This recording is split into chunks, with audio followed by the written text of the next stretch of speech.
Hi, and welcome to Speaking Through the Fog. This is segment 4 of my chronic fatigue syndrome series. I am Miranda Largaspada, and yes, I did get my hair cut. I think my hair is directly linked to how good I'm feeling. When I'm not feeling very good at all, I cut my hair short because when I'm having a really bad episode, it pulls on my head, and all I want to do is just get rid of it. It's too heavy. So I'm not doing too well right now, but that's okay, because I'm going to tell you a little bit about definitions of chronic fatigue syndrome.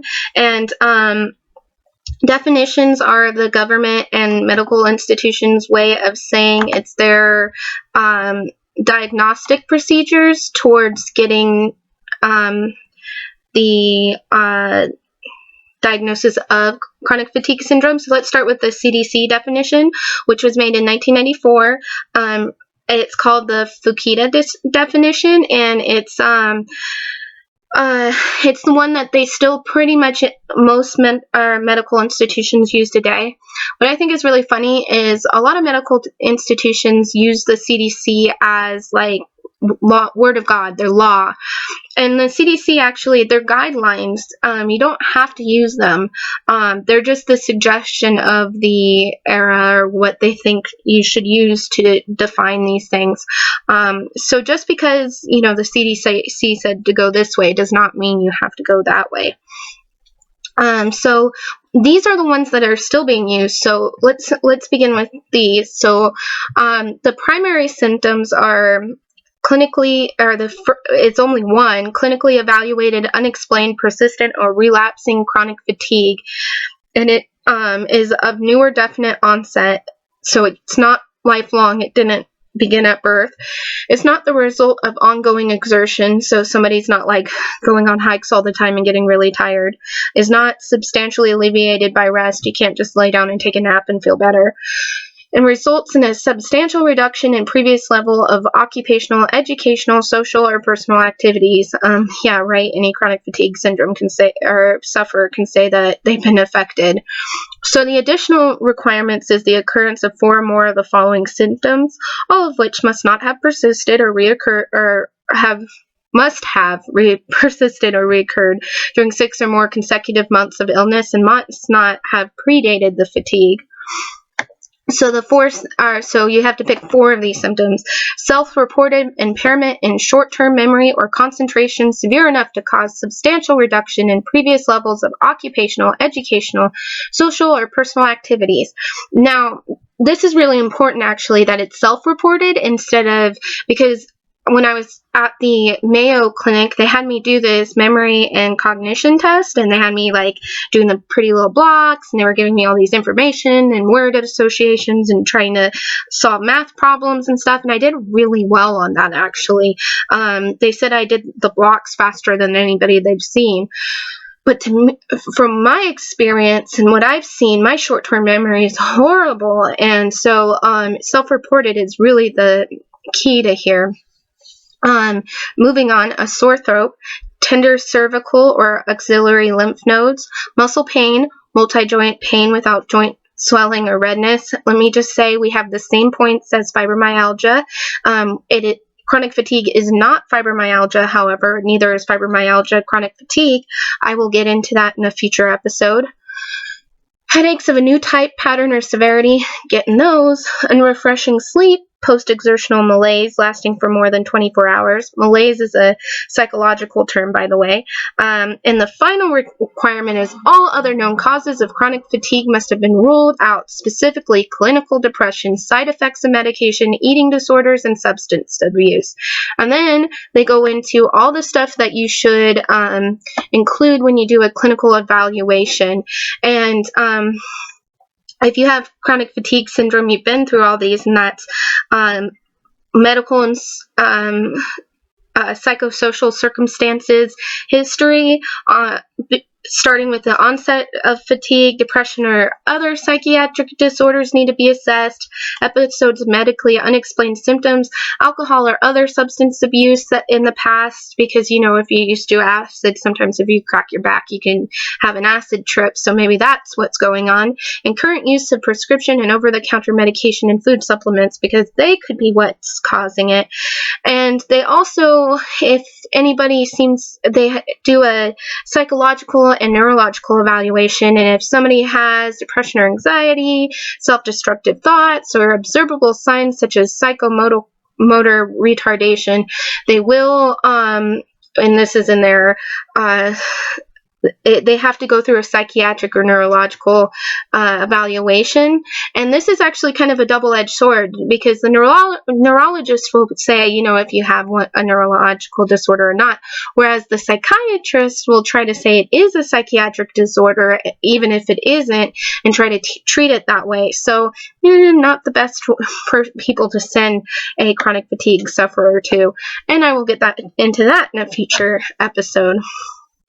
So then you have to have a minimum battery of laboratory screening tests, and they go through all the different tests, and it's testing your thyroid and your kidney function and all these different anemia, whether or not it's controlled, all these different urine concentrations, so blood and urine, and you feel like you've been assaulted by vampires, and I don't know why people want to look at my urine so much. And after they do all of that, just like all the way back in 1860s neurasthenia by Dr. George Beard, you have to do an exclusion and inclusion process to get to a diagnosis. So in 1988, which was the criteria before 1994, it was all of that, and it was called the Holmes definition, except for they didn't exclude for psychiatric diagnoses, and they also had to have all 8 of the secondary symptoms and not just 4, which would make it really, then they could be just depressed, or they could be excluded from chronic fatigue because they didn't have one of the secondary symptoms. The 1991 Oxford definition, which is what they used in the PACE trial, however, they had added either follows an infection or associated with a current infection, which excludes some chronic fatigue sufferers, but also includes a proponent of what most people think causes chronic fatigue syndrome.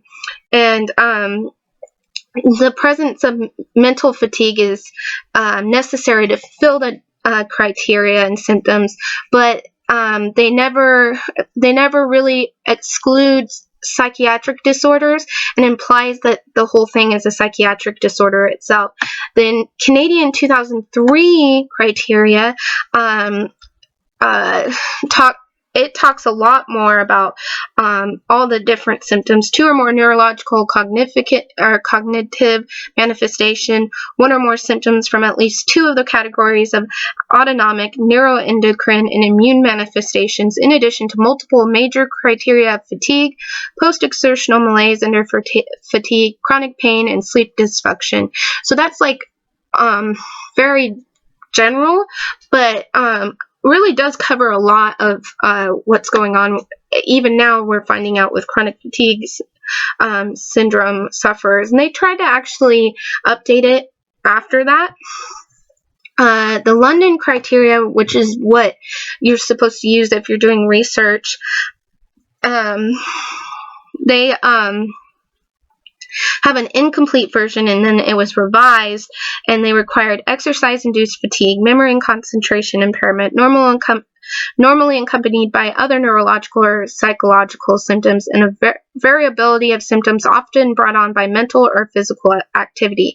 And so it has a lot of again, a lot of the symptoms in there, excluded some. The national criteria is fatigue that is new, persistent, and or reoccurrent, not explained by other conditions, and has resulted in a substantial reduction in activity level, characterized by post-exertional malaise and or fatigue, typically delayed, for example, by at least 24 hours, with slow recovery over several days. So this is starting to get into CPET and what it kind of inspired them to look for. You also have to have 1 or more of the following symptoms: difficulty with sleeping, muscle and or joint pains at multiple sites without evidence of inflammation, headaches, painful lymph nodes that are not pathologically enlarged, sore throat, cognitive dysfunction, worsening of symptoms by physical or mental exertion, general malaise, dizziness and or nausea, and palpitations with no identifiable heart problem. So this one's way more complete. And there's no tests you can have to directly pinpoint chronic fatigue syndrome as of yet, but I will be talking about possible medical breakthroughs recently in the next episode. So the new guidelines that the CDC put out in 2015 that hasn't been entirely accepted yet, it's actually pretty minimalistic, but I think they do that because they want to pinpoint the main problems with people with chronic fatigue, the ones that everybody who has chronic fatigue has throughout the board, and then to get the diagnosis. So you have to have a substantial reduction or impairment in the ability to engage in pre-illness levels of occupational, educational, social, or personal activities that persist for more than 6 months and is accompanied by fatigue, which is often profound, is of new or definite onset, not lifelong, again, not at birth, and is not the result of ongoing excessive exertion, not out hiking, and is not substantially alleviated by rest, post-exertional malaise, and unrefreshing sleep, and then they have to have one of the two next symptoms, which is cognitive impairment and orthostatic intolerance.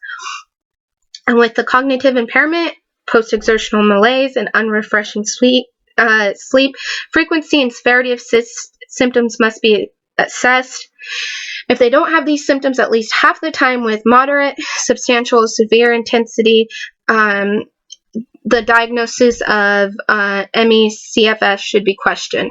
So if you look at the symptoms throughout time, you see what people in the government and health institutions find important, what they don't find important. And I'm sure as you're listening to this, if you're a chronic fatigue syndrome sufferer, you're going, well, there's a lot of things they missed. Well, there's a lot they don't really know if it's attributed to chronic fatigue syndrome, if it's contributed to the piggyback diseases and syndromes and health problems that come along with it. So I'm gonna have to kind of cut it short, and that's the basic definitions according to most other the government and the health institutions. So the next few episodes are going to be about medical advances into causes and the biological effects of chronic fatigue syndrome, things that said we are indeed sick.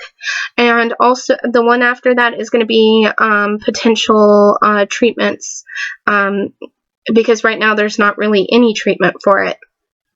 So, and then I think I'm going to do maybe a half segment about just any additional information I can kind of cram into one little episode that I might have forgotten in these others. So, keep watching. You got 2.5 more episodes. Like my videos, subscribe to my blog, subscribe to my YouTube channel, or check out my fundraiser. I will see you next time.